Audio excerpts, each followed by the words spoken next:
Welcome. It looks like everyone's made it from the waiting room to the main session. All right. Well, welcome. Thank you all for joining us and what I hope is a nice summer evening. And so thanks for spending the time with us. I'm Martha Gray. I'm on faculty at MIT, and I've been one of the lead faculty who's been involved in Catalyst since it began in about 2011. I'm joined in this info session with Dr. Indra Sandel, and she's the Chief of Innovation at the Veterans Hospital in Tampa, and also a Catalyst Innovation Advisor. So we'll be doing most of the presentation, but then we're joined by Catalyst faculty, fellows, and staff, and they'll introduce themselves later in this, and you'll get a chance to ask some questions. If at any time during this you have questions, feel free to just pop it in the chat so we make sure we get it, and then you'll also have a chance to ask them orally or to repeat your question at the end.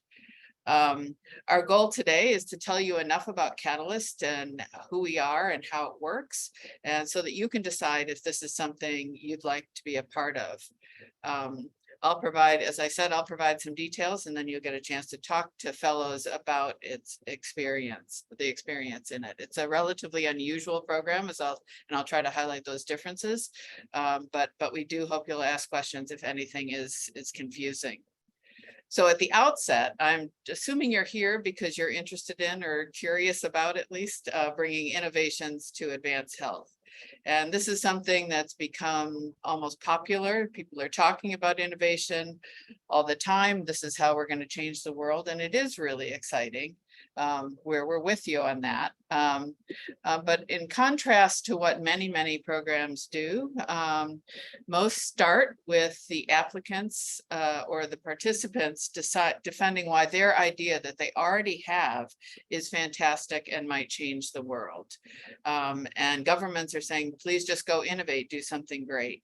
And that puts the reviewers and decision makers in the position of trying to decide if they provide funding or the experience, whether that it really is great.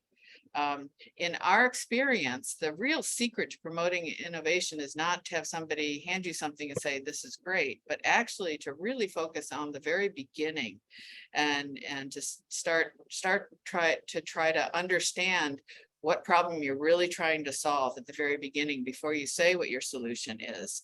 And we do that, in fact, by bringing people together, to developing a community of people that are not all like you, that bring different perspectives. And when you bring people together for the shared purpose of doing something to advance human health and have a shared experience, that's a really different way of thinking. And that is the kind of thing we think you need to do differently. And that is what we try to do in Catalyst. And this approach is important because when you work with people who are not like you, you will start to think differently. You'll see aspects that you have not noticed before, or never thought about before. And it's this thinking differently, as many people have written, that's critical to innovation. It doesn't just happen magically. It happens because you're in a sort of just a diverse kind of community. And the reason this works this way is I think all of us operate from a mental framework that governs how we react to a situation, how we add new knowledge. This framework is something of a mind map. And your mind map is formed by your domain knowledge, the kind of facts you've learned along the way in school or whatever, but it's shaped and grown by your experiences and your values, the things you actually do with the domain knowledge that you've been gaining. And this is what provides the context for your decision making and the context for your innovation. So for example, you're a clinician, you walk into a patient encounter. You use your medical facts, the stuff you learned in medical school, things you know about the disease, but you actually respond to that interaction based on your prior experiences, your prior experience with the patient, with the disease, with the institution. And that's what we mean when we say your interaction is guided by your mind map. And it changes over time because of those experiences. And the ability to think differently really depends on growing and building your mind map. As you increase the spectrum, you're going to increase the likelihood of innovation. So looked at another way, and it's probably easiest to understand, the broader your mind map, the clearer your worldview. And as I said, that's kind of the easy part.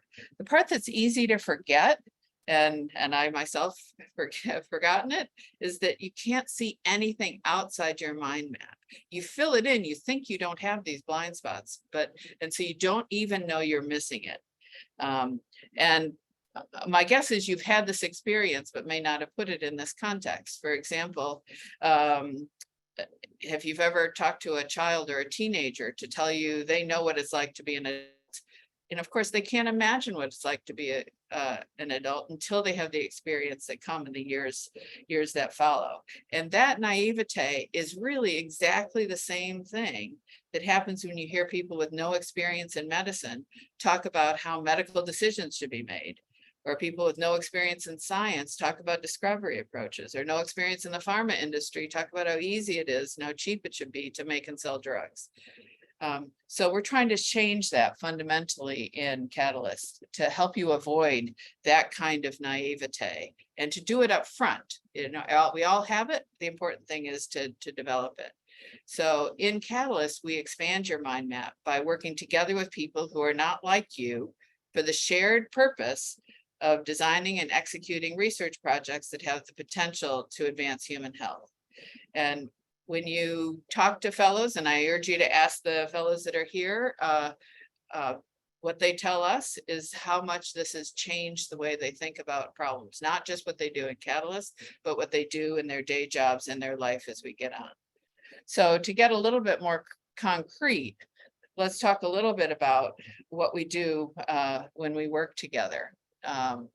So operationally, Catalyst has multiple phases, 2 phases in particular. In phase 1, you enter as a cohort of fellows, as individuals. You don't have a particular project. And through that experience, which is just over 6 months, you're going to develop among you a portfolio of project proposals.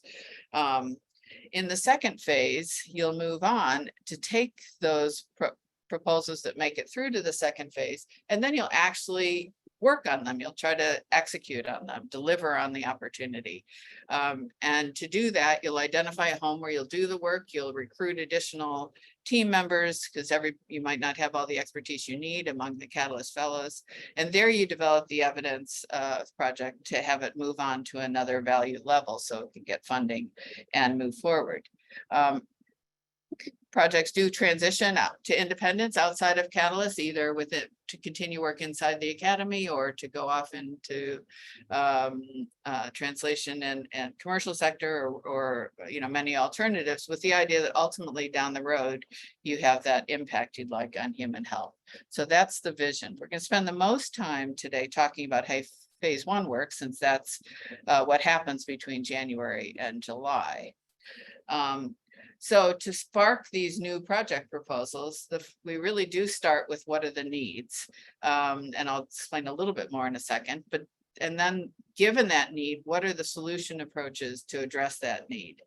There's lots and lots of needs, and if you have no solution idea, that's not really an opportunity. But if you have a well-matched solution and a need, then that might be an opportunity. And of course, to actually realize that opportunity, you have to actually do something. So we expect a project plan or a project proposal that tells you how you're going to get from that solution idea to showing that it has the potential to impact the problem area. And that really comprises the elements of phase 1, though it's laid out sequentially. It's really much more chaotic than that. And just because necessarily there's a lot of iteration, and each of these elements require evidence in the form of interviews, literature, so that you have a logically connected proposal. For many, this is the piece of Catalyst that's the most unfamiliar, especially the really digging in and understanding the nature of the need, whereas humans, we like to do solutions. And it doesn't sound very hard when I say it, but we have this image here of the trees and the forest because it's a bit of trying to find your way with no path. There are many, many possibilities in trying to figure out what makes sense. So we don't just ask, what are problem areas that we know about? In fact, that's not a very useful approach. We ask questions like, what is the bad outcome you're trying to prevent? Not just as it would it be nice to be different emotionally, but is there really a bad outcome you'd like to change? Who will benefit? How do you know they'll benefit? How, those kinds of questions. And these are very different kinds of questions than for those of you who are in traditional research. There we tend to ask, what's the new knowledge we will gain? Can we publish it, and ideally publish it in a high impact journal? We're not opposed to publishing, but what we really want is to answer these questions. And through that, we may generate new knowledge and so forth. They're actually really hard questions to answer, but we do it with a community of people that work with you, the fellows and the faculty mentors. So in this picture, it shows from a couple of years ago, the diverse community working together. The mentors here include a biotech CEO, a radiologist, a physicist, an infectious disease doc, and the Catalyst Fellows are similarly diverse in their backgrounds. And many, if not most people, have never worked with, especially this closely, with such a diverse group of people. And this is what we do really every week in phase one. And through it, we begin to appreciate the common gaps in thinking, and the different ways of moving forward. So once we get this all together, and despite it being a chaotic process, we do actually every year, we have every cohort has managed to come up with a portfolio of interesting projects. And they really have three things: a well-articulated need. We really want to know that the needs you're going after, if you solve it, it's valuable to have that solution. It's not worth spending all your time if people don't really care about that solution. The solution, I said before, have to be really well matched. We're not trying to take a solution, our favorite technology, and just apply it. Think carefully about what kinds of solutions can make a difference. It can be risky, but it needs to be well matched. And then, of course, an action plan to do it. Ideally, we also, and really almost every project we've had, they engage multiple stakeholders, which is perhaps, true for making a difference in probably any domain, including healthcare. They require some level of scientific inquiry. So this is not something you do overnight in your garage. And we do think about the potential for funding, though not, and so that we have an option for executing. And the kind of time frame we're talking about is that you can show your solution in 6 months to 5 years. So not a life career in it, but also not, as I said, overnight in your garage. So in a nutshell, phase one is fundamentally, I should go back, about de-risking your proposal. You might have seen this kind of slide before. This isn't about research in our projects, but many things on startups say something to the effect that the number one mistake people make in startups is making something nobody wants.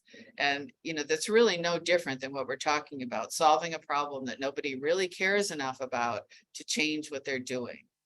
It takes some energy barrier. There has to be some value in changing your current approach to a problem. And this is exactly what we're trying to avoid. And with the faculty mentoring, we try to help you avoid that.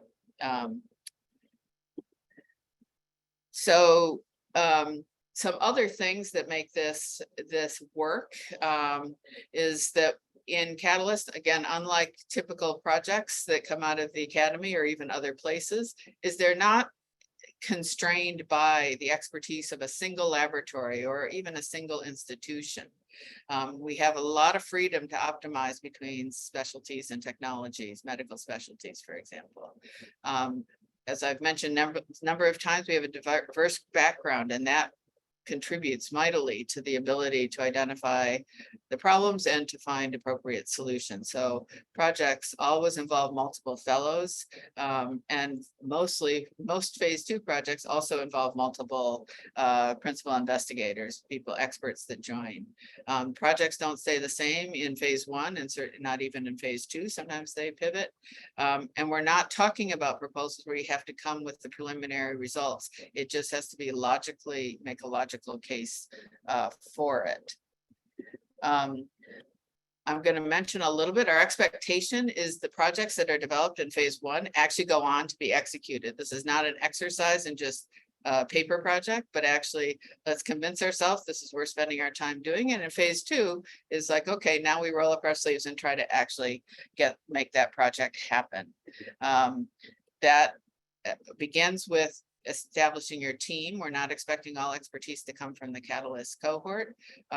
Developing your project strategy, which comes partly from that proposal, but it's an ongoing your strategy should be closing the gap between where you are and how you get it out in the real world, or how you meet your next milestone.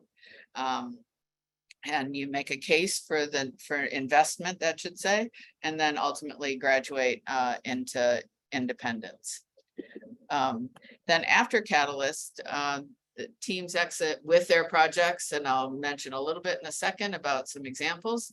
But importantly, though I'm talking about the projects and how we develop the projects, and that's a really important part of our experiential learning, the most important thing, honestly, is that this is a place that transforms you as individuals.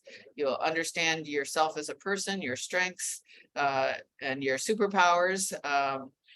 You'll have a different perspective on how you think you want your career to go, different way of thinking, and very often, and this is what we hear from fellows, an expanded career horizon. And we think that is absolutely a critical component. So just to give you some examples, we ran an instance of Catalyst from where we admitted 4 cohorts. It ran from 2011 till the 2014 cohort finished in 2017, and then we started a new bolus of it in 2019. So I'm giving you results from ones that have actually had some time to develop in that phase 2. And in that group, we had a total of 16 projects that came out of 4 cohorts for a total of 34 Catalyst fellows. We typically have from 10 to 15 fellows in any cohort, had a large number of mentors, and these participants are the ones that come to the project once they started. So they really use your ecosystem. And so though the Catalyst cohort is small, your network tends to expand mightily in this. The projects we've had, probably worth saying this, the projects that have come out of it have been really diverse in any dimension, you know, what medical domain they dealt with, the technology they used, and the time it would take to translate them. A huge fraction of them got follow-on funding post-Catalyst, and actually fully half of them have gone to commercial development. We didn't set out that as a goal, but they have either been licensed to an existing company or been the basis for a new startup. And this is phenomenal, even compared to MIT, which is viewed as a reference institution. The traditional paradigm, it's about, and even in translational groups, is about 15%. And we think this really has to do with having a laser focus on, do we really believe there's a need there, and trying to strategically choose what work we do so that we can close the gap to get it out. So both those things, I think, are what differentiate, not that we're any smarter, but we work differently. And as I mentioned before, this really changes who we are, and we've done some formal evaluation of this of faculty and mentors, and have more informal feedback from participants. So it's about more than the projects is my message. It changes you. To give you one example, a team that came out of the 2013 cohort, I think, we called it, when they were in Catalyst, Team NeuroQWERTY, and their idea was, can we use passive, activities of daily life as a way to get sort of a read of fine motor skills. And these are things that change in a number of neurodegenerative diseases, including Parkinson's. So instead of going in to get a particular test in a clinical environment, usually requiring an expert, they can do this through just monitoring them every day. And this did form the basis for a startup company called linQ Medical.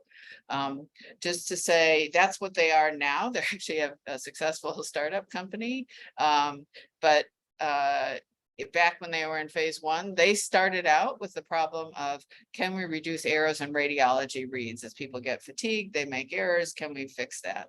And they were talking about eye movement kinds of technologies. And then that wasn't getting traction. So they went to air traffic controllers, and then back to radiology errors, and then went to typing speed, which that wasn't going to work. Fine motor control, typing patterns, etc. So the point here is I can give you the projects that people have done, and it's very hard to know when you start where it's going to end up. And that's, this is one reason why they sometimes say it's chaotic, but we think it's really important because what it's doing is keeping you from solving problems that are not viewed as real problems, or that you can't measure the outcome. So you're never going to convince anybody that it's worth it. Some people ask us directly, how does this compare with the traditional paradigm of research? Traditionally, research is all about focusing on production of new knowledge, and where we focus on the outcomes, and the new knowledge is a natural byproduct. The system incentivizes you to go with what you know in traditional work, and we have the latitude to say, no, just tell us what's the best solution for it, and let's find a way to make that happen. The system is run by PIs who write the projects and then hire people, and they manage everything. This is fellow-centric. This is you guys developing what you want to do, and you take the lead, and then you redeploy existing resources to make that happen. And then the stuff that goes with the traditional tends to reinforce. You reinforce the things that are in the system you're working with, and we depend on this multidisciplinary. And people involved, I mean, all the faculty mentors in Catalyst will tell you it's a 360 learning experience. This is not a hierarchical. The other question we get is how's it compared to an incubator? Because we're talking about having that impact in the real world. And starting incubators already usually start with an existing product or service that they're trying to pursue. And we're starting much earlier. How do we make that pipeline? Ultimately, you might join an incubator. And just like I said, they have a predefined solution, and the curriculum that's associated in incubator focuses on business model education and all the things you need when you're actually in the midst of doing that. It's important not to be stupid about that stuff and have some idea, but we don't spend a ton of time talking about that, but rather what are the things that just convince you that this is worth doing, and we get into it, but more indirectly. And again, our outcome is not a pitch to an investor, but in phase 1, we're just trying to get something that's worth doing. So if people have questions on that, please ask, trying to connect it to something you may know. Now getting on to Catalyst 2024. We have sort of we're hosted by MIT and the VA at MIT. We're in the Institute for Medical Engineering and Science and the Office of Innovation. I'm not going to talk a lot about it here, or I'm not really going to talk about that here, because many people here, I think, know about MIT more generally, but I would just say these are IMS and the Office of Innovation are all things that are very multifaceted, that have connections across the Boston ecosystem in both the medical world and the innovation world. And now I'm going to let Indra take over and tell us about the VA, who's been a fantastic partner since 2019. And Indra, can you tell me if you want me to drive or not? I think so. Melissa, you have my slide deck, right? Yeah, I have them. They're okay. here. Okay, so I think so we can start. If you can, can I do it myself? Yes. Oh, then you should share. Okay. I'll stop sharing. Okay. I don't know if you got your power back. That's what. I did get it. Okay. I did get that. Well, you guys were all in the waiting room. She says, I have no power. I'm like, okay, I will do without power. And share. And when you see my slide, you can let me know. Mm-hmm. Okay. So it's good. Is it good, or is it in the presentation mode? If no, not, it's perfect. Perfect. It is perfect. Okay, that's okay. That's good. Okay, hello everyone. My name is Indra Sandhu. I'm very sure you might have heard Martha introduced me. I'm a Chief of Innovation at Tampa VA Hospital, and also very fortunate to be with the MIT Catalyst fellowship program from almost, I think so, more than 2.5 years, 3 years. Last 2 years, I was very actively involved as a faculty. This year, so many other new initiative is going on. So I took the advisor role, and hopefully by next year, I will come back as a full-time. So we are hoping we are doing some of the new things which we are looking for, and we will discuss maybe sometime later. So to give you a little bit of an idea, I'm very sure there are maybe several people on the call from the VA hospital, and they might be wondering how we fit in this whole fellowship program. And that's very good question and very important question and very genuine question to think like that. So I'm going to go through some of the slides to tell you that how you as a VA employee can be a part of this, and how the other VA employees were part of this from last 3 years, and they are successfully completed the phase 1, and also some of them completed the phase 2 also.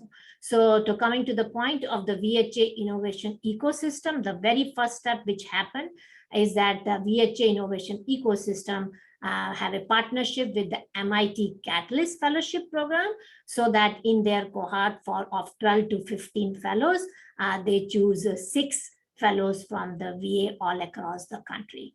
So 6 to 7 slots, 50% to 40 to 50% slots are for the VA employees who are going to apply. So what is this VHA innovation ecosystem? If you might have never heard about this thing, this is a program office which started 7 years ago. And here all the innovations which are happening with the private sector is all taken care by this program office. And a lot of the innovation which is happening in the VA is also a part of this program office.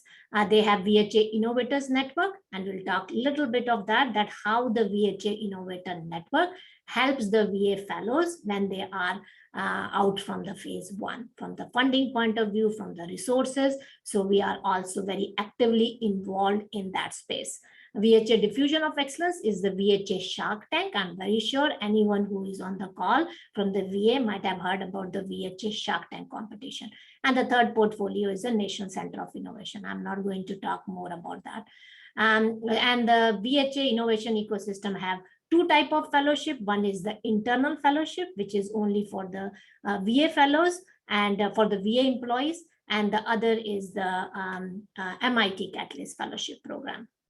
And the VHA Innovation Ecosystem Fellowship deadline is gone, and the MIT Catalyst Fellowship, we are working at this. I'm not going in the detail. Martha already explained how the phase 1 and phase 2 works. I'm going to only explain a little bit more about how the VA as VA employee, how we are going to be a part of this program.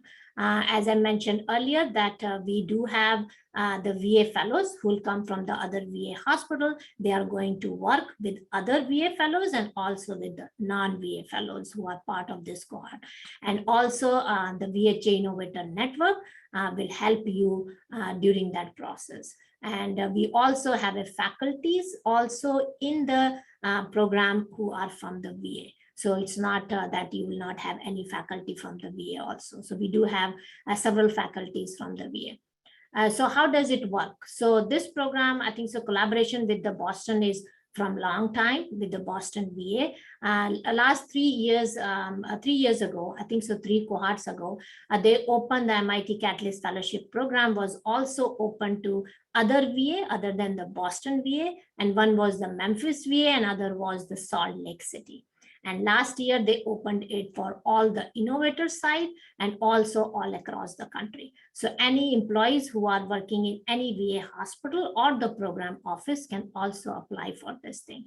So what support you are going to get as a VA fellow? So if you are a part of the innovator site, there are 38 VA hospitals all across the country who is a part of the VHA Innovator Network. And in those sites, you have one person who is called as an innovation specialist. And that innovation specialist is going to be your point of contact from the VA point of view for the MIT Catalyst Fellowship Program. And even if you don't are a part of the VHA Innovator Network, there will be one person who is going to work with you, who is taking care of the innovation at your VA hospital. So that's how we have set up for you that you will get all the resources from the MIT, but being from a site, what resources you are going to get, that also we had kept it in the place. These are some of the VA MIT Catalyst Fellow from last year, from the GLA, from Boston, and from Memphis, and also from the Vision. So as I mentioned earlier, from the program office or from the Vision network, also you can apply. These are the MIT Catalyst Fellow for this year, and I cut paste from the website, and 2 are from Tampa VA, 1 is from the GLA, and 2 are from Boston VA, and 1 is from the program office. So Tom Rust is from the Office of Healthcare Transformation. So as I mentioned, the program office also has a chance to get into it. Why I put only the 3 faces here for the innovation, because we are the 3 people who are at the site level, working with hand on hand with our fellows who are in our VA. Mike is from GLA, and I'm from Tampa, and then Sam is from Boston. So we are working with our fellows at our site, at our level, to make sure that our leadership and stakeholders are on board.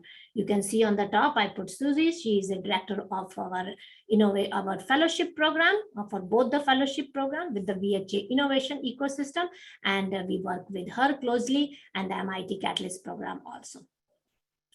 This is the one simple example which I put it here. This is from the last year, but it's still working. And this is the one of the project you might be thinking that after phase where you will go as a VA and how the VHA Innovator Network can help you. So this was one of the project which came out from the phase 1. I think so, last cohort. And that was, you can see, a combination of 3 VA hospitals. So in your team, you will have the person from the other VA also, or you will also have from the university. So it's very multidisciplinary team. And the 3 VA hospital, 1 university fellow, they all came together. There after phase 1, they applied for the Spark, which is a small program in the VHA Innovator Network to fund you. And then in the second level,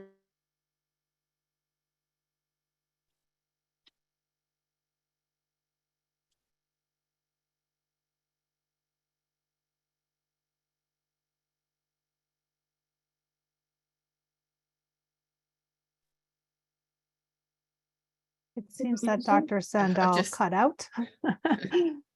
did the phase 1, and you might be thinking what will happen to us as a VA employee. We are going to be with you, but you will be a part of the MIT Catalyst Fellowship Program, and they have a very rigorous structure there that how they can keep you on track, whatever comes out from the phase 1. These on the left-hand side, you can see for this year, the MIT Catalyst Fellow, and we have 6 of them from VA, and I think so rest of them, maybe 6 or 7, I didn't count, that is from the outside the VA. And here we have our VHA Innovation Fellows. And one who is here within our internal VHA Innovation Fellow, he is going to talk. He was also the MIT Catalyst Fellow last year. So that's pretty much from me. And I'm very sure you might have several questions, and we will open the floor for the question when Melissa is ready. And one of the questions, I'm very sure you are wondering that how we are going to get the time to work on this, and who is going to give us a time, being a specialty care doctor or the nurse in the hospital. So we will discuss a little bit more on that, but only to give you an idea, we are going to have a MOU, which is a memorandum of understanding between your supervisor and the leadership, that if they are going to give you the time, then beforehand, we do need that MOU before you will go for the interview or once you are selected. So those are some of the things which are already in the place. So you don't have to think too much that how it's going to work. If you are interested, you can go ahead and apply, talk to the fellows, and let's come to that point where you think that you wanted to make sure that you need a permission. So we have all the instruction, all the template is ready for you, how to reach out to them. So I will stop here, and then I will let Melissa to take it from here. Thank you so much, Martha and Melissa. Yeah, so maybe I can just, if you stop sharing, I don't think we'll need the slides anymore. But just to wrap it up, because there's a lot of detail you're getting from the high level, here's what we do, to the detailed administrative level. So I don't want anybody to be overwhelmed. The most important thing you can do is understand what the program is about and see if it's something you're interested in. And if you're interested in it, I just encourage you to apply or at least submit an expression of interest, which gives us a connection with you, and we can have a one-on-one kind of conversation to make sure you're fit. You do not have to be part of the VA to join. And the one reason we spend some time talking about the fact we're located at MIT and the VA is, regardless of where you're from, there will be some access to those resources sort of independent of where you're from. So we spend a lot of our energy trying to harness existing infrastructure resources to support you in your journey. And it doesn't always sound very, it's not always straightforward administratively, but that's what we try to do on our side to help. So I think maybe the best thing to do is to first let the fellows just tell you their experience. It's one thing for us to give an overview, but hearing from people who have lived it or are still living it is good. And Zach, I don't know if you're going to MC that. Melissa. Yes, I apologize. I think we missed a few of the slides that followed the VA that just contained some program details, the start date, the end date, some of the application information. I can do that. Sorry. Yeah, sorry. I will do that. Thank you, Melissa. Melissa, as you can see, is the person that keeps us on our toes. And here we go. Forgot about that. Okay, this one you're talking about, right? Yes, thank you. Okay.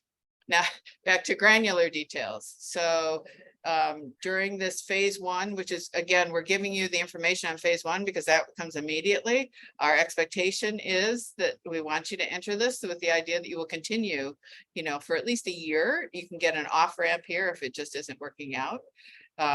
When you get the proposals for phase one, we have sessions every week on Wednesdays from 10 to 1 Eastern time. Those are held virtually. And then Mondays is much more flexible, but we've learned that it's a good idea to set aside this time, because if you have it in your calendar, then you're not spending all your time trying to find calendaring. So we do that from 10 to 11. And then we have interspersed in there 3 intensifications, which are 3 days long. They're a chance to come together. We're going to try to have all 3 of them in person because that's so valuable. I can't guarantee it yet. So those are 3 sort of Tuesdays to Thursdays. Depending on where you live and where they are, they may well require travel. And let's see, in terms of the amount of workload, 10 to 15 hours a week minimum. People, of course, don't do this all during work hours or during business hours. That time includes both the scheduled times that I just listed, but also independent work that you might do. You might want to get together with faculty. That's what ad hoc office hours are, and so forth. So some of the work absolutely happens when we're not I suppose sort of like homework, but it's work that you can do independently.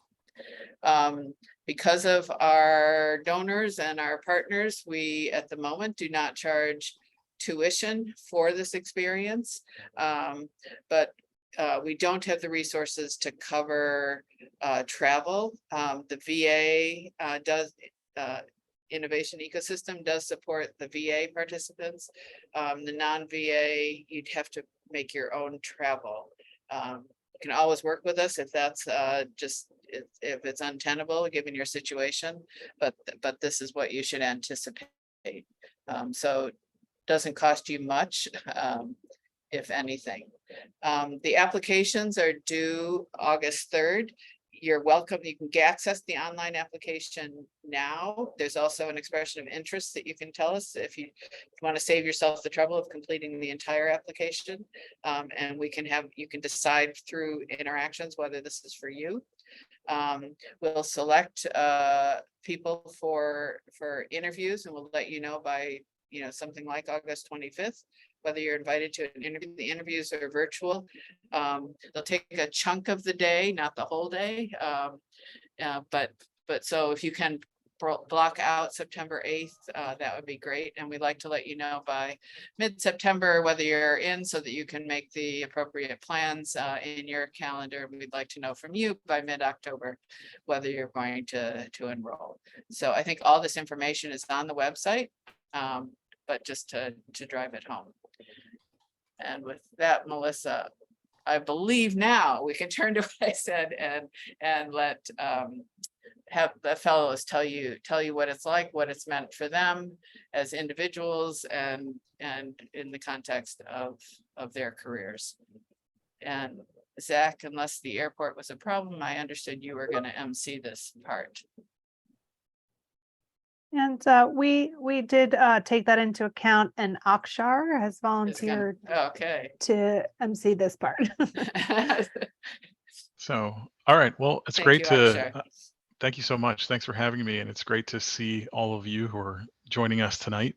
I think the best way to do this is I'll introduce myself. We'll go around the fellows, introduce each other or introduce themselves. And then as the fellows are introducing themselves, for people who have questions, I want you to sort of think about the profiles of the different fellows.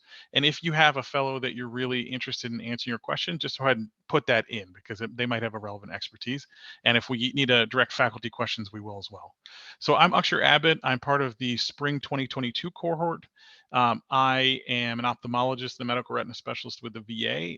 We mentioned earlier, I'm working on providing access to retinal subspecialty care for the upper Midwest for the VA, and I'm very passionate about that. I highlight that because one of the great things I think we talked about is working across disciplines. So I'm an ophthalmologist and I care a lot about vision care, and my group's project is about nightmares from PTSD. Not exactly a core ophthalmology diagnosis, but it's important to say that you're going to be working on things across disciplines, and it's going to be very enriching and rewarding. And so just briefly, so we have enough time, Catalyst is an incredible program. I felt like it really has changed the way I approach problem solving in general. In the specific, what we call wicked problems of healthcare, problems that don't easily avail themselves of neat categorization, but you have to find the path through the woods first before you can work towards solving them. And so thinking about defining problems, validating unverified received wisdom, everybody says that, everybody knows that. It will really change your standard of evidence, and it'll change your standard of how you approach problems. So this has been an incredible experience in my life. It's changed the arc of my career, and I am so excited to be here with you today. So I'm going to hand off, and we can just go. Dr. Albert, if you want to start, and then we can just sort of go after that. Hi, I'm Paul Albert. I'm, so that you can know where I'm from, I'm the Chief of Plastic Surgery at the James A. Haley in Tampa, Florida. So I have a section chief position, which allows me to control my hours, which anybody wants to talk about that afterwards or whatever, I can give them some ideas on how I was able to handle the workload. I think Dr. Gray brought up earlier the layout of proof of need and proof of opportunity. I think, as a surgeon, my mindset was set in such a black and white way that it really kind of opened me up to look at a problem differently and open my mind up and improve my view of the field, like that slide with the glasses showed.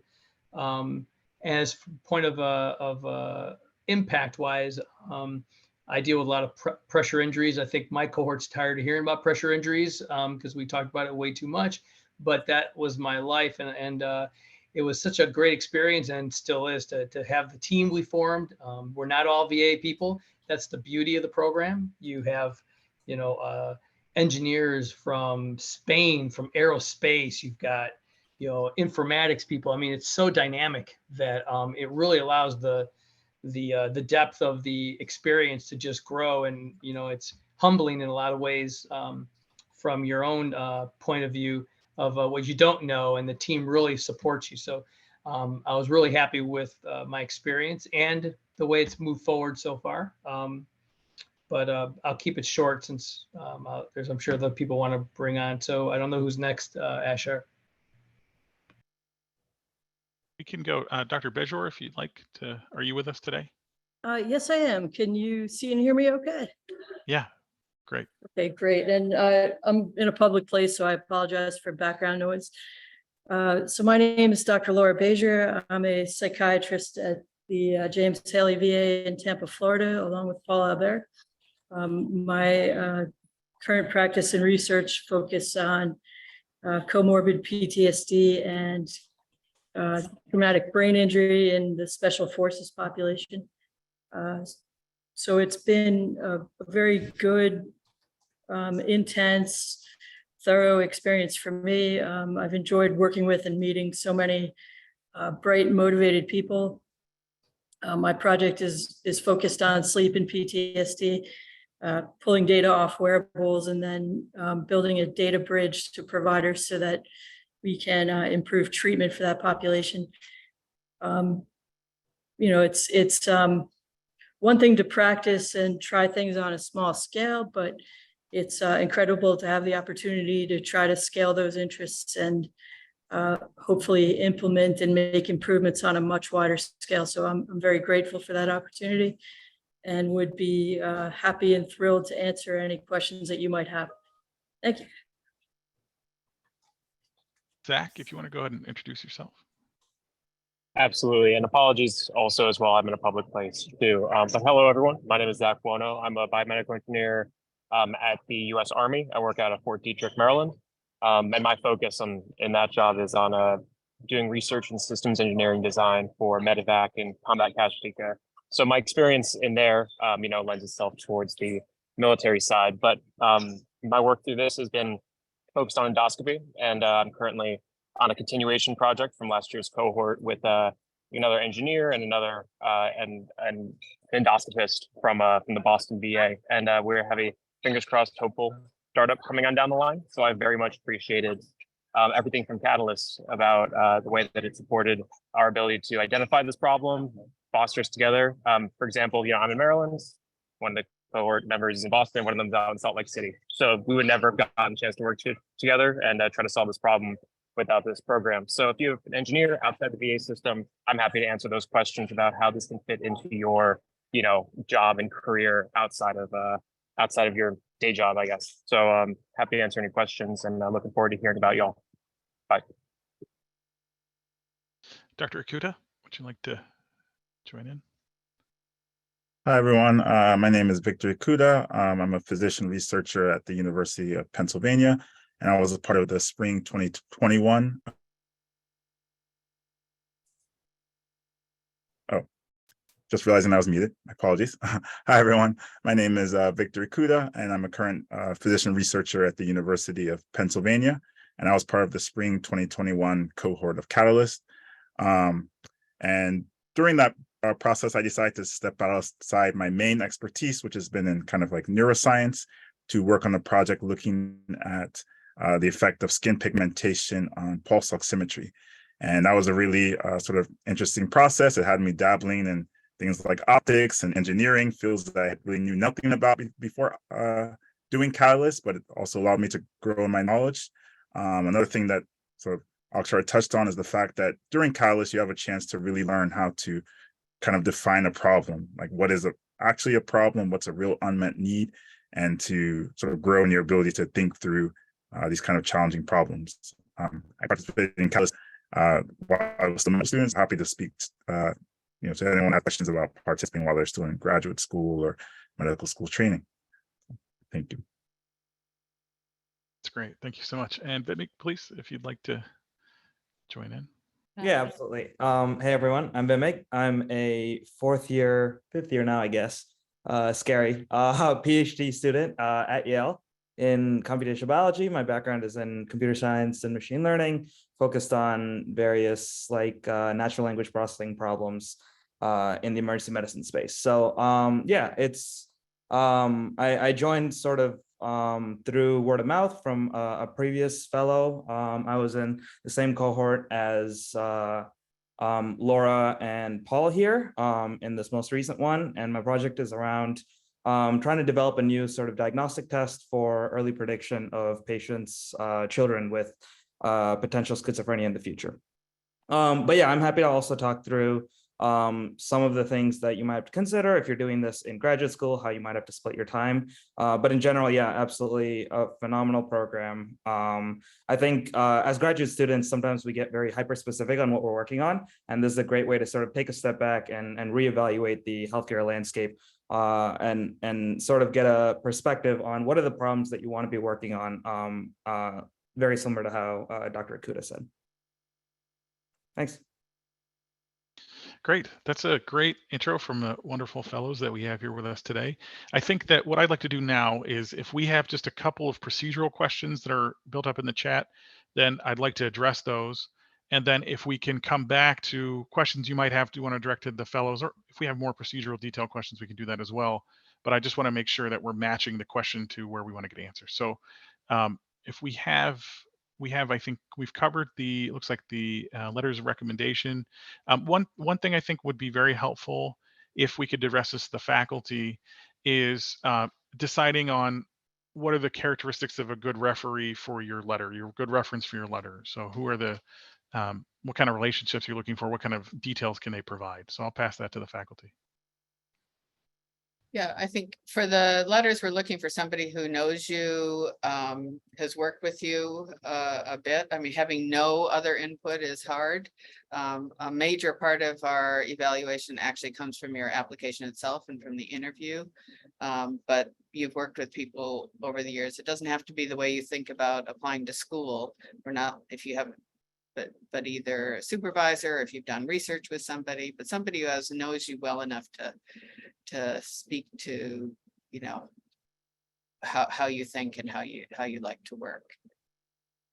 And if someone has a more specific question, why don't we just take it offline and tell me who you're thinking about, and I'm happy to give you advice on that directly. Thank you so much. I see another question in the chat about interacting with fellows and faculty. I will just put my email here. I welcome the other fellows, if interested, to put their fellows or emails in the chat.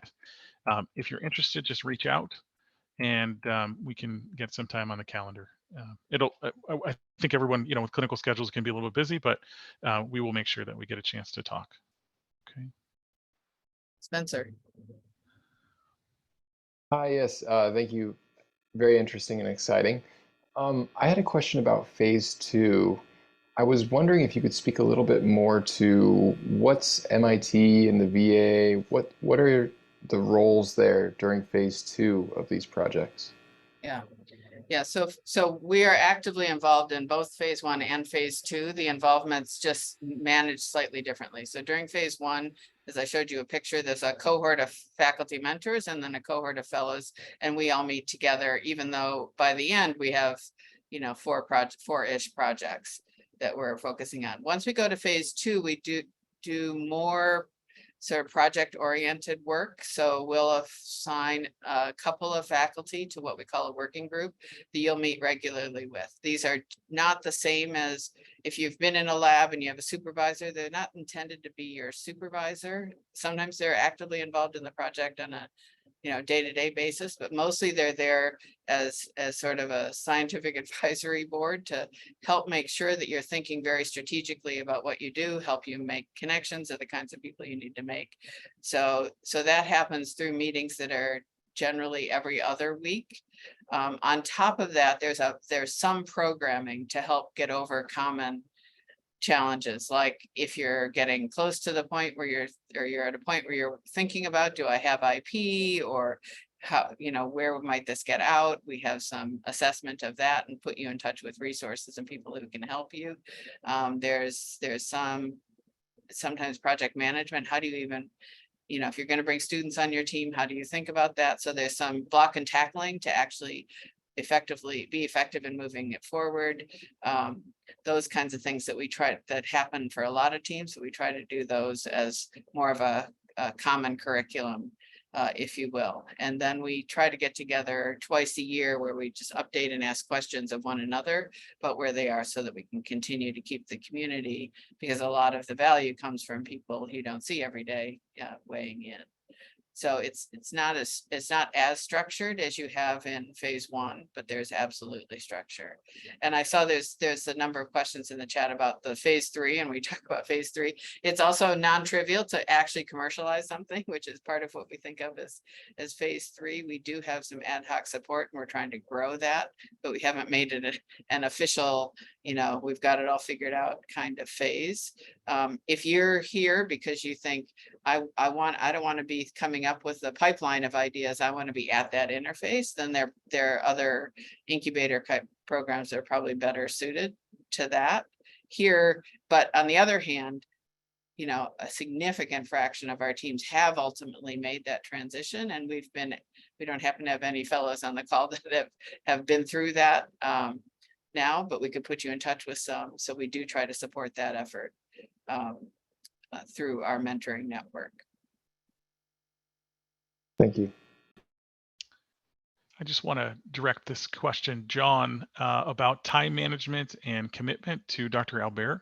If you could talk a little bit about how you balance the workload with your schedule, and about how much you end up working weekly, and answer the question there. Thank you so much. Yeah, so first, it's important to have your leadership support, right? So I was blessed right off the bat to have a good conversation with my leadership and tell them that I won't impact patient care, and being upfront with exactly what the schedule is, when you need to be on your calls. And then I used, personally, since I'm a section chief, I was able to use my administrative time. So I was able to pair out the time I needed to commit to the necessary time that's on the schedule. And then there were other people on my team that were not section chiefs, that were in regular physician positions that didn't have an administrative position. They also were able to juggle their schedule to fit things in. And Laura would be a good one to talk about that. And then you work on the weekends. It's an addicting process, the whole thing. So you wouldn't be on this call if it wasn't. So we had a standing 8 a.m. conference Zoom call with my team, and those calls could last an hour. They could have lasted 4 hours. And I didn't get divorced. It worked out fine. So, I think it's okay. You figure it out. How much time? I think Dr. Gray said it, 10 to 15 hours a week, including the lectures. It might be a little less than that, could be a little more than that. Depends on what phase you're in, right? And how much work you have to do. I was with 2 projects at the time. So I would have a meeting Saturday, and sometimes I would have a meeting Sunday, because there were 2 different projects that I was participating in. But it was all doable. And from a work point of view, you just figured out your clinical schedule. You went to your leadership. That's what I did. And I said, this is what I need. And they supported it. So anything offline, if you're at the VA, find me on Teams. I've been having a lot of a conversation with future Catalyst members at the VA. And if you want to call me or whatever, I'd be more than happy to chat as much as you need. I want to just bring in Dr. Badger. Could you address that question as well, just to get a different perspective on the time and how you made it work? Sure. Well, I'm blessed to be in a position where I have a good amount of flexibility, scheduling clinics and seeing patients. And I'm a parent of a young child, so I'm used to juggling things. I have that MBA of mother managing random stuff. Probably you either can relate to or you can't, but you just learn to be very flexible. I'm sitting outside the gym daycare right now, and had a lot of my night meetings right here during the last six months, and it worked out really well.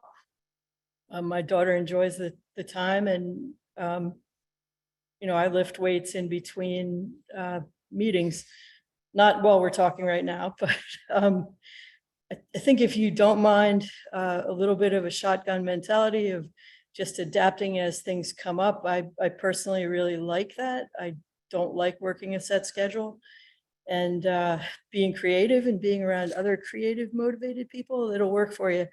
if that scares you, then maybe not. But I don't think it's beyond anybody who's sitting here tonight. You just kind of have to commit to it. Thank you so much. I actually am lifting weights right now. So Felipe, I'm just kidding. I'm obviously not. Felipe, I wanted to invite you to the floor. If you could kind of give more, a little bit more context on your question.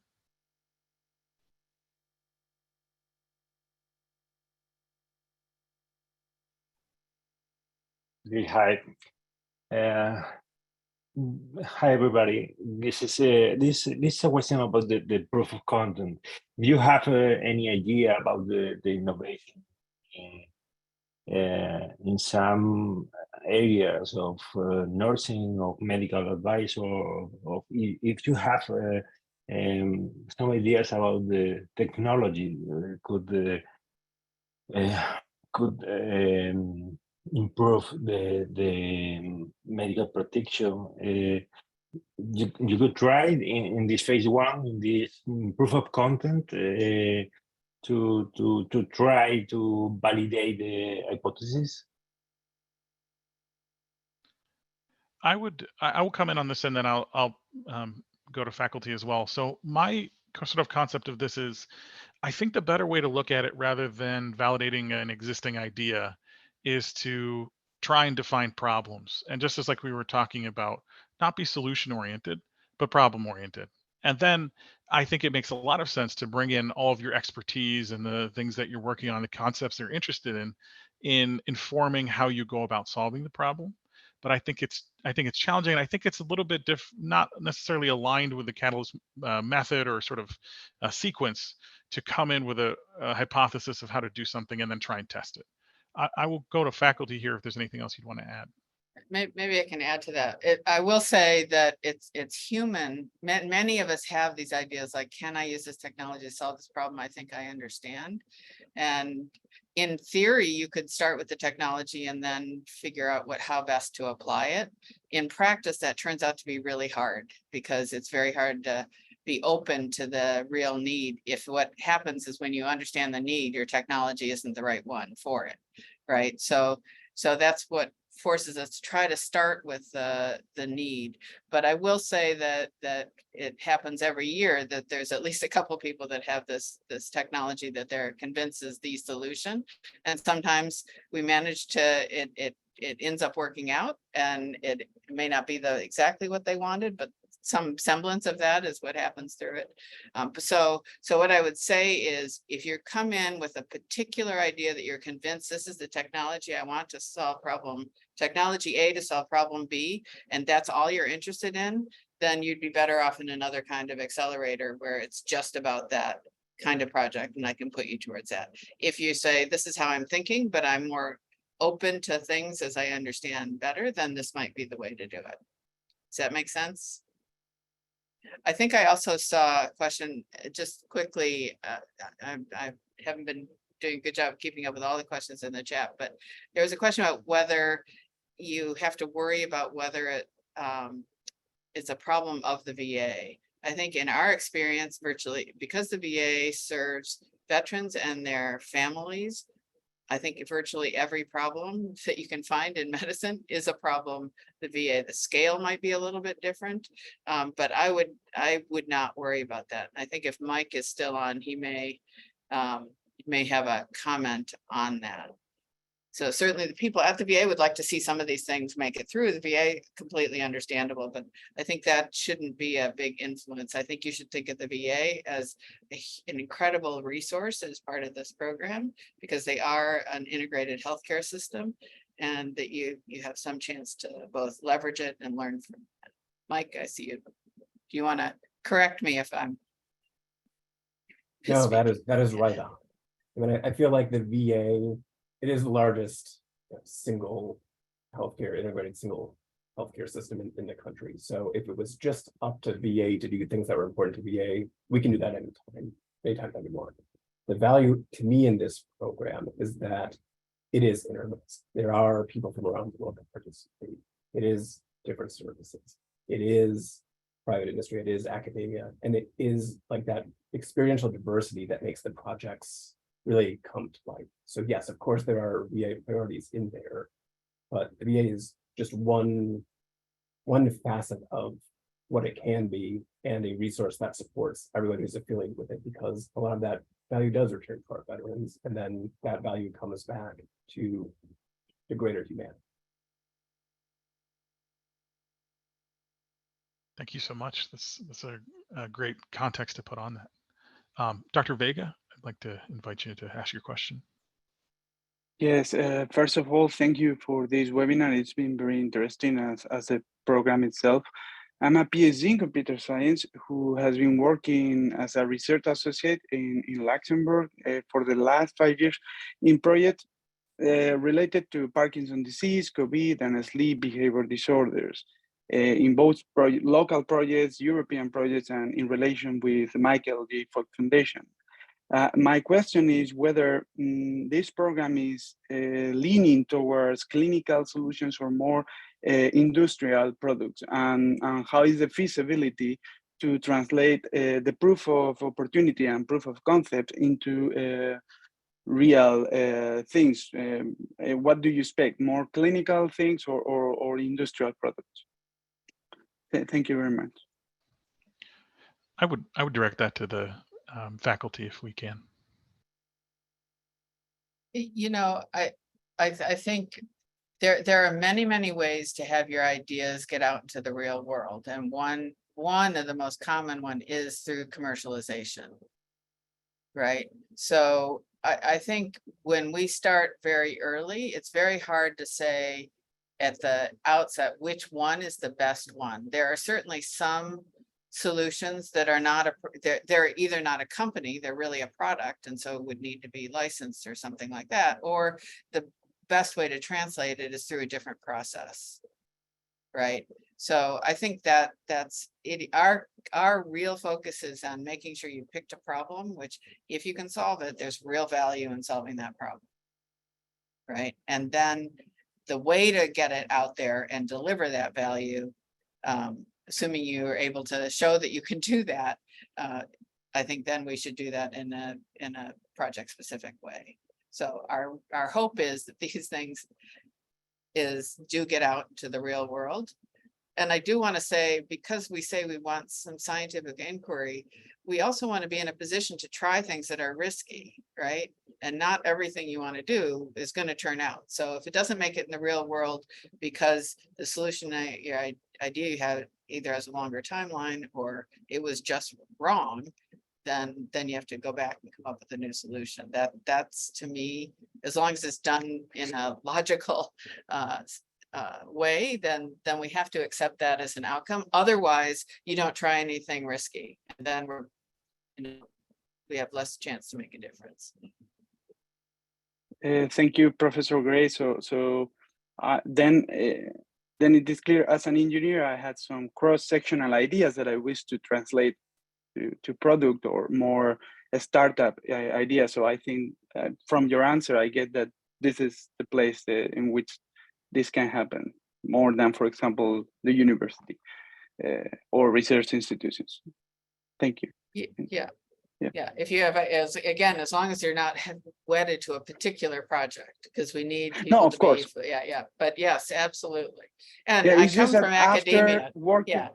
After working in several areas related to healthcare, I always wanted to find a cross-sectional, something that could be applied to most of these issues and bring it to a product. Thank you. Great. I just want to ask if we have more questions. Otherwise, I had some questions for the other fellows that I thought might, be important, because I'm trying to be thinking about what you might be interested in learning from us. So I'm going to pause here. If we don't have any questions active on the floor, I'm going to start just asking a couple if we can. I think we're caught up in the chat, but if anyone posted a question that was not answered, please do raise your hand.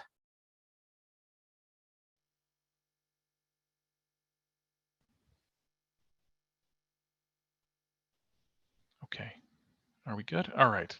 So I want to just ask a couple of questions. I'm going to ask them to different fellows here. So Dr. Kuda, could you talk a little bit about how your thought process changed, not just what you did, but your experience of the fellowship and what you felt like, if anything, changed about how you approach these problems. Sure. Great question. So as I mentioned, the product I worked on was looking at the relationship between skin pigmentation, pulse oximetry. At the time I was in Catalyst, there's data that came out suggesting that skin pigmentation, specifically darker skin, could impact the accuracy of sort of pulse oximeter. And of course, once I read that, this is a device that's used all over hospitals to measure oxygen. I was just kind of stunned and was ready to kind of just run away with that and start, coming up with a solution. We can just change the pulse oximeter, make a new pulse oximeter and go. But I realized that this problem was much more sophisticated than that. And through the Catalyst process, I had to really learn that, figure out what problem was. One, was skin pigmentation actually an issue for the pulse oximeter? There was data kind of on both sides. What was the quality of that data to support or not support that? Going from there, thinking about the solution, in my mind, I was like, oh, this is MIT, it's Catalyst, we're going to come up with a new technology. But there are multiple ways to kind of solve that problem, whether that, in our case, what happened is we eventually came up with a research proposal to try to figure out whether, to see, could skin pigmentation, what would be causing kind of that difference? What would be the mechanism behind that? A lot of papers had looked at kind of the association. No one had kind of uncovered the mechanism. So thinking about that as a potential solution pathway. So I think it really just made to grow my ability to think about problems, what exactly the problem is, to evaluate evidence, how are we evaluating evidence, what's quality data versus not quality data, and then also thinking more broadly of a solution beyond technology. It's very easy to come in and think, you're just going to fix this with a technology solution. Sometimes that may be the case, but in other times that could look, what the solution is or the best solution could look a little bit differently. Thank you so much for that. That's great. Another question I had, Vimik, if you could talk a little bit about, I think one of the things that we often encounter in Catalyst in the process is the unexpected. So could you talk a little bit about maybe things that were unexpected, whether they could be how you approach problems, or did you go down, we had something like this, did you go down a long road and then need to pivot? Something like that. So just the unexpected in your journey. Yeah, absolutely. I'm sure every fellow can tell a story about this, but I'll give a couple. So I think something that describes maybe two of the projects that I was on early on is sort of when you believe that there is such a significant problem, and media is telling you there's a significant problem, and everything makes it feel like there is a real problem, but maybe. And you follow that track down because we're very problem oriented in Catalyst, and we go all the way down this path, and we end up with being like, okay, well, like somehow whatever happened, we're not able to come up with a solution. So I'll highlight two examples of that. So one being we worked on a project where one of the other fellows in our cohort read a story about how wheelchairs break with a significantly high percentage of time, and patients are kind of left stranded either on the street or in their home for a long time due to sort of right to repair and a number of other limitations to being able to fix both electric and manual wheelchairs. And so that was one example where this was certainly a problem. It was a clearly identified unmet need, but as we sort of dug into it, we realized that given sort of our current expertise and what we were able to bring to the table, there wasn't something that we could really do to move the needle significantly here. And what I mean by that is really what we wanted to see here was a policy level change that removes some of those restrictions in right to repair. And so that was a significant barrier that while we could write things like opinion pieces, which we're hoping to do, we weren't able to come up with an innovation that really worked to improve that situation. The other example, which I won't spend too much time on, but was a project on trying to reduce maternal mortality and morbidity due to hypertensive disorders. And this, Serena Williams was in the news for this, and this is very commonly cited. But again, our personal expertise and sort of, in this case, the prevalence of the problem wasn't high enough that we really felt like we were able to come up with a solution that was meaningful. So there's a number of different reasons why projects might end. And so that's maybe a sadder answer than you were looking for. There are certainly times when you don't just kill the project and you switch to a different one. So one of the other fellows wants to talk about that, feel free. But, you know, either way, there were tons of learnings all around. So. That's great. Thank you so much. I'm just gonna pause here just to make sure we're making space for our guests. Is there anything from the chat or from the group? I have some more questions, but I want to make sure we're working everyone in. I've got a question. Spencer, go ahead. Thank you. I'm interested. I think that I have a good model of how these needs are coming to the surface. Is it coming from the clinicians who are on the teams mostly, who have experience with some specific need, or where are you finding these needs? I'll answer just a short answer. Yeah, actually, I'll, Dr. Craig. No, you can go. My very short answer was that it's from everyone, and that's what's very powerful and very important. So there are when we said that it's a flat organization, nobody's coming in at a disadvantage. They're coming in with different skills. So that's what I think is very powerful, and that's how I, as an ophthalmologist, ended up working on a PTSD project. So it's not in my field, but I'm very passionate about it. So that's what I would say. But Dr. Grad, yield to you here. Yeah, well, I think so everybody does come with a form of expertise, and it's easy to say, well, the clinicians are going to tell us the problems and the engineers are going to come up with the solutions. I would say those are the most challenging. If you aren't careful, when you're an expert, you actually have real blinders into many aspects of problems. I'm seeing some laughs from people. Yeah. So we do our best to discourage that kind of mentality. At the same time, people who have clinical expertise have things to bring to the table. So we've absolutely had clinicians, as Akshar said, that ended up on projects that had no, use their general medical knowledge, but not their specialty knowledge. And also projects that emerged directly from specialty knowledge or, really adjacent to the specialty knowledge. But we think a lot and we'll always be trying to do more to put people who don't have clinical experience in context where they can observe it, because sometimes a lot of insight comes from the naive. You imagine, you think how it's worked, and you watch it, and it doesn't happen that way. Does that make sense? So, but one thing we don't do and don't have the time to do is teach domain knowledge. So we do depend on you to come with some expertise and to be willing to learn things you don't know, right? Which you have to be a lifelong learner, and we don't have a class in that kind of thing, right? And that we include the medicine there, and sometimes you'll get shot down like, oh my God, that's not how it works, right? And then you learn, but then you can do the same thing when you get to the solution. Thank you. I just want to bring in this, and it might be helpful to sort of hear a real world sort of process that kind of correlates with your question. So Zach, if you're with us, would you be able to talk a little bit how your group evolved your need, and just sort of give an overview of that journey to sort of help Spencer understand how that comes together?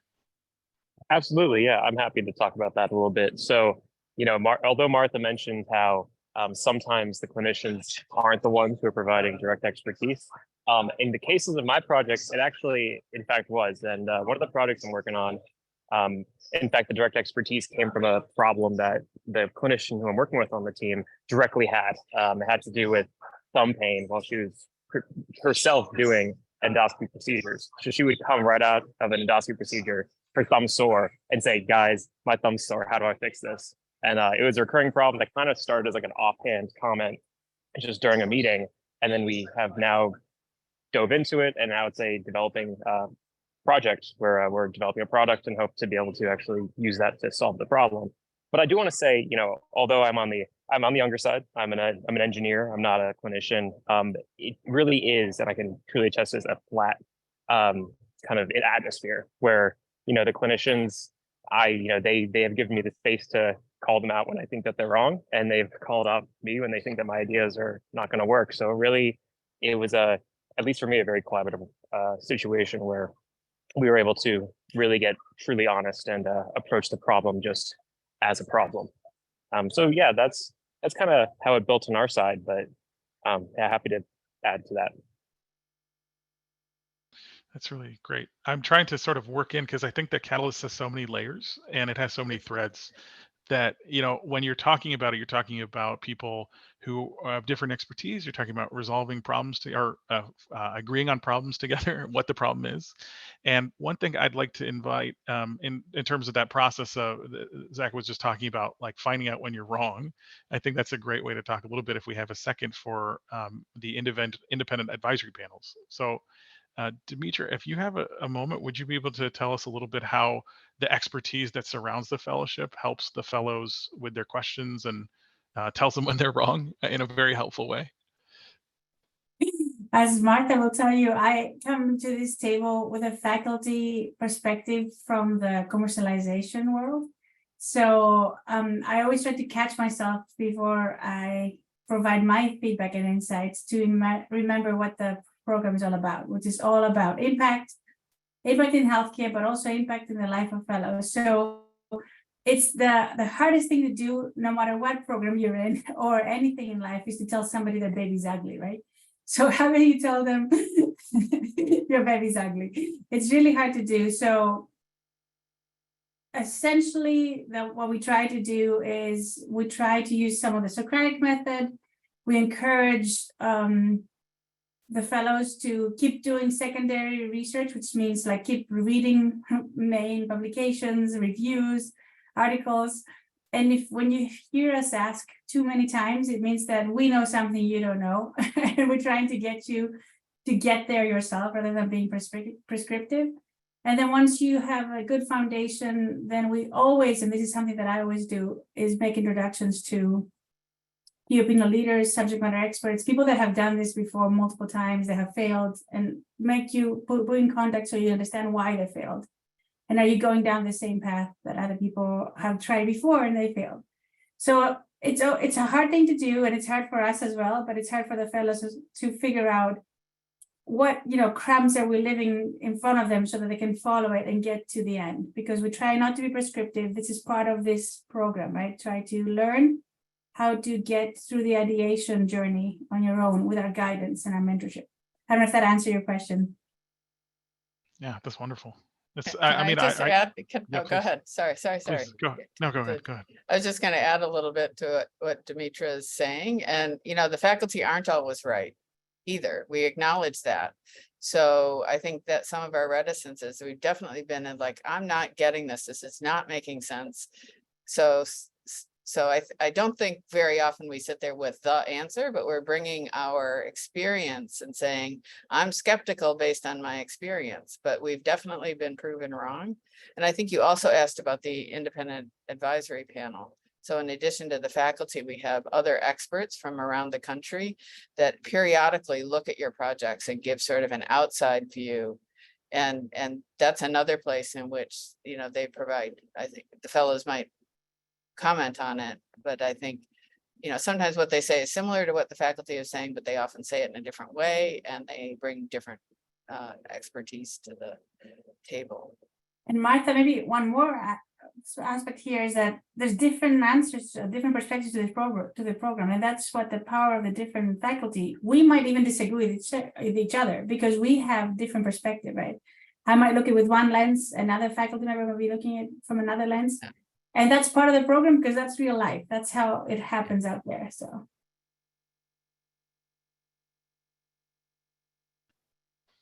Okay, great. And any other questions? It's not a summary statement. I really want to get everyone else who wants to, because we're talking here a little bit, and we just want to give you a little bit of the flavor of the project. But the core focus is your questions, and we want to make sure that we're addressing all of them. I think maybe we're at the point where we can wrap it up as someone. IP rights. I'll give you a quick answer to the IP rights, and we can talk about it more. If you come up with IP, Many of us are part of institutions where we've assigned away our IP rights to the institution where we have our primary job. That will be honored in this. Depending on where it happens, MIT might have some rights, but we as a program don't sort of say we claim all the IP you develop, if that's part of the question. Most often the IP is owned by multiple people because they're multiple inventors. This is mostly an issue that comes up not in phase 1 where you have an idea and you haven't done it, but in phase 2 when you actually start to put things to practice, and that's where we come. So if you need more than that when we start, come talk to us. But if you build it, you can be an inventor, and you assuming you can do what needs to be done to get it translated, you can be part of that process. This is really a real life innovation, science-driven innovation program that provides mentorship. It's about trying to support you in that journey. And maybe that will be the summary statement. Thank you to all the fellows for joining. We just put out a call. Who's available? What can you? So thank you very much for making the time and sharing your experience, and to the faculty and to all of you. Melissa, you get the last word. All right. If you made it here, you found our website and our social media and all that good stuff. So please continue to learn more about the program. Reach out to me via my email address that I put in the chat, or catalyst-program@mit.edu. I can connect you with fellows or faculty for any additional questions. We'd love to see your expression of interest completed by July 19th, so we can work to find fellows who have volunteered to speak with you, so you can learn more about their experiences again. And the full application is due August 3rd. So that's it. I look forward to learning more about you. Thank you. Thanks, everyone. Thank you. Thanks so much. Thank you.